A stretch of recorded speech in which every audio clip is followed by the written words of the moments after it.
Okay, today I'm going to share 5 simple tips that are gonna help you grow your hair longer, healthier. So if you want long hair, or you just want healthy hair in general, these tips are gonna be for you, and they're easy.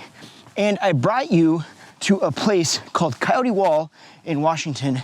It's super cool because it's very different from the other hikes I've taken you on. So yeah, wait till you see this. I'm really excited to share it. But for now, let's dive into some tips. Okay, can you see this little waterfall like right back here? It's way back there, but it's super cool. And that's part of why I love this particular hike. I don't know about you, but it makes me feel a little bit like I'm in Ireland, which I've never been to Ireland. So if you're from Ireland, tell me if I'm completely wrong. But when I envision Ireland, these hills and this kind of rocky formations and the waterfalls, that's how I envision it. Okay, well anyway, tip number 1 is considering your type of color. So if you're currently doing highlights right now, for instance, and you're doing a lot of highlights to create a lot of dimension in your hair, or maybe your hair is darker and you're trying to give it the illusion of being a little bit lighter without going completely blonde, so you do a lot of highlights, consider doing less highlights. I know, sounds simple, right? But consider something more like balayage or something where you're utilizing less overall color, but you're still creating a lot of dimension. In many cases, you can still create very similar illusions to what you're trying to create, which is an overall lighter feel, but because you're actually coloring or lifting color from less of your hair, it's gonna be a little bit less damaging. But more importantly, even better, it's also going to grow out better. One of the great things about balayage technique, it looks more natural, and typically it grows out better because it looks more natural. You're not gonna see that hard line of demarcation quite as dramatically as you're gonna see with a lot of highlights. So you'll still be able to get very similar feeling to what you're getting out of doing a lot of highlights, but you'll be left with something that's more natural and grows out better and is just simply less damaging. So there's that. That is tip number 1. I'm gonna get back to exploring this land and showing you some cool places. And yeah, we'll get on to the next tip. Hi, but I did not say goodbye. What do you want? That's my style. Don't be mad, I'll be sad. I get drunk so quick it's bad. I'm flattered you missed me, but thanks for the whiskey. They call them Irish goodbyes. There's no taking time, no standing in line. You see what I'm talking about? I feel like no matter where I go, there's a ridiculous view. Any place I look is silly. Like, look at this cool rock formation in the back, and then you've got the river. I mean, come on. Okay, sorry, I could get just lost talking about the views here. No exaggeration, you know me. Anyway, that view, did you finish it? Doesn't suck. None of these views suck. You're gonna see that in a second. Okay, so tip number 2 is still piggybacking on the topic of color. And that is pay attention to what kind of color you're using. Unless you are trying to cover a lot of gray, and when I say a lot of gray, I don't mean 20%. I mean, think over 50%, 65, 70% of your hair is gray. If you're trying to cover that, or you're trying to lift your natural color up more than a couple levels. So let's say from a medium brown to a really blonde, or from a dark black to a medium brown, right? If you're not doing one of those things, then try not to use permanent hair color. Stick to semi-permanent or even demi-permanent if you need a little bit of lift in the color.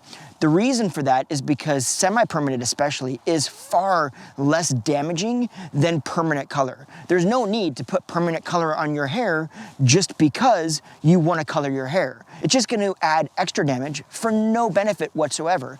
In all actuality, a lot of the semi-permanent colors or demi-permanent colors actually can give your hair a lot of shine and really be beautiful. They use a lower volume of developer, and that means that it's going to be easier on your hair. So, yes, think about what type of color you're using, especially if you're doing color on your own hair at home. Pay attention when you go to the store to pick your color that you're not just grabbing a permanent color because in your mind you think, oh, this is going to last longer. So yeah, try semi-permanent or demi-permanent. Come on now, really? Oh my gosh, wait until you guys see the next view. It's ridiculous. Oh, and by the way, on my very last tip of this video, I'm gonna share a little secret with you that, if I'm honest, most stylists aren't gonna tell you. So yeah, you're gonna wanna make sure you stick around because you don't wanna miss that one. But wait for this. You know, I figured you probably didn't get enough of a view of the river on the last one because there's that rock formation. So yeah. Do you see what I'm saying? No matter where I go, it's ridiculous. Okay, anyway, tip number 3 is also about color, but also incorporating cut. Pay attention to your lifestyle when you're picking your cut and your color. Now, it sounds a little odd, so let me explain what I mean by that. What I'm saying is, if you have a job or a lifestyle that requires you to use a lot of heat to style your hair very specifically because it always needs to look super polished, or you're always pulling your hair back in a ponytail and using bands and things that cause a lot of friction, pay attention to what you have to do to it and choose your color and your cut accordingly. If you're doing something where you've got to add a lot of heat to your hair on a day-to-day basis to get it right for work, then maybe pay attention to trying to do a color that isn't quite as damaging to your hair, so you have a little bit of leeway there. If you're doing a lot of heat damage and then you're also doing a lot of high intensity color damage, well then you could be running into a problem. But if you can minimize one of those, then you're moving towards getting healthier hair.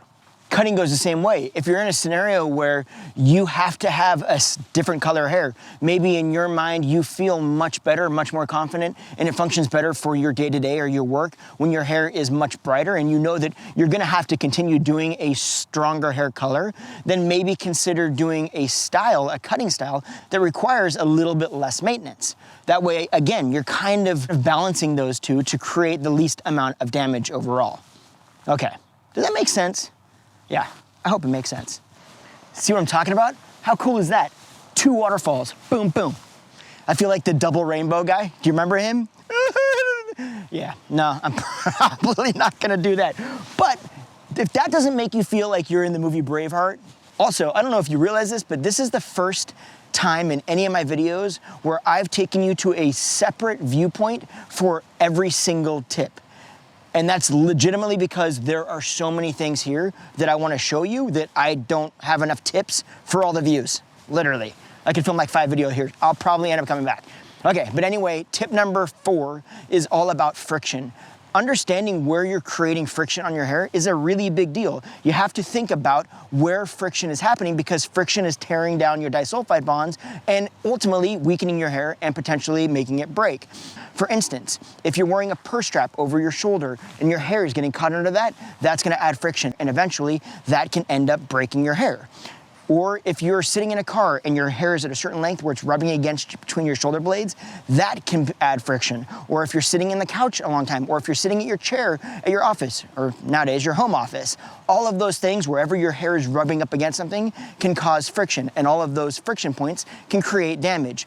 One other thing you want to think about is if you're pulling your hair back a lot. If you're doing that a lot and you're putting in a rubber band, that too can add friction, and that as well will eventually cause damage. I see a lot of times clients in the salon that will come in and their hair's got breakage in certain areas. And for many of them, they're thinking that breakage is being caused by the flat iron or the color they're doing or the drying techniques that they're using. And to be completely honest, yes, that is part of it. But a lot of times when I talk to them and ask them how they're doing their hair on a day-to-day basis, they show me that they're pulling it up 90% of the time. And guess what? Right where that rubber band meets that hair, that's where it's snapping off. So it's a bunch of little things that end up adding up. So pay attention to where you're adding friction, and if you want to try to get your hair longer, try to minimize that friction. Move your hair out of the way. Just be cognizant of where that friction is happening. Man, that doesn't suck.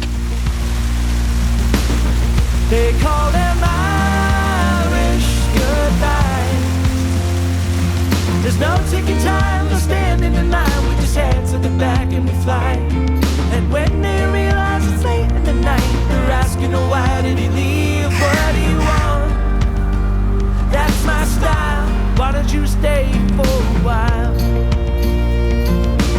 And yes, I wanted to save this for the 5th tip, this view, because look at how expansive that is. I wish I could actually show you kind of more of a panoramic view of what this looks like, but I legitimately can see the river all the way down this way. Here, I'll show you. goes through your mind when you leave with no goodbyes. So many random Isn't that ridiculous? That's actually right down there is where we just were too. So yeah, we came from down there and now we're up here. Come from the bottom, now we're on the top. Is that how that goes? No, that's a, wow. Sorry for that. Okay, as I told you, I was going to share something that, if I'm honest, the vast majority of stylists will not tell you. If you're trying to get your hair longer, a lot of people will say, look, you've got to cut it to get it longer. You need to come in for a trim every 6 weeks, every 8 weeks. Here's what I tell clients, and this is what I truly believe. You don't need to go in to get your hair cut every 6 weeks. And here's why. If you go in too often to get the ends trimmed because you've been told that that's what's gonna help your hair grow, or that's the only way to make them healthy, if you think about it, if your hair is growing 1/4 to 1/2 inch a month, and then you go in every 4 to 6 weeks and you get a trim, and then they take off 1/4 to 1/2 inch, how long do you think it's gonna take you to get your hair a lot longer? It's gonna take a really long time if it ever gets there. So I tell clients, hey, look, go as long as you possibly can, but pay attention to your ends. If your ends are starting to look really broken, they're feeling very dry, you feel like it's been a long time and you just haven't gotten extra length, then go in and get them trimmed so that they can be strong again and you can start that process over. But try to give your hair time to grow. Now, there are certain times or certain lengths where you're gonna be likely to need trims more often.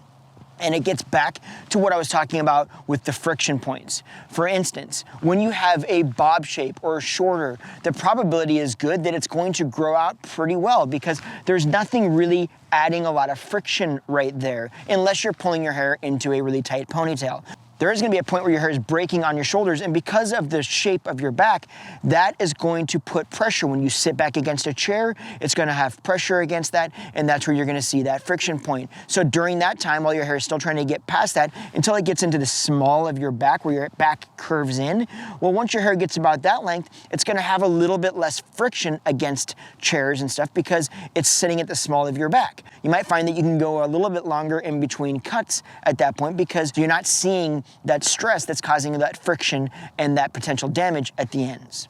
Point being is always listen to your stylist, pay attention to what they're telling you. If they're telling you that your particular hair texture needs to be trimmed more often, then that's fantastic, right? Pay attention to what they're saying, but also be mindful of if your hair is not getting longer. Make sense? Okay, now what I need you to do is watch one of these 2 videos right there, mainly because you're gonna learn some stuff and also because it supports the channel and I appreciate the support.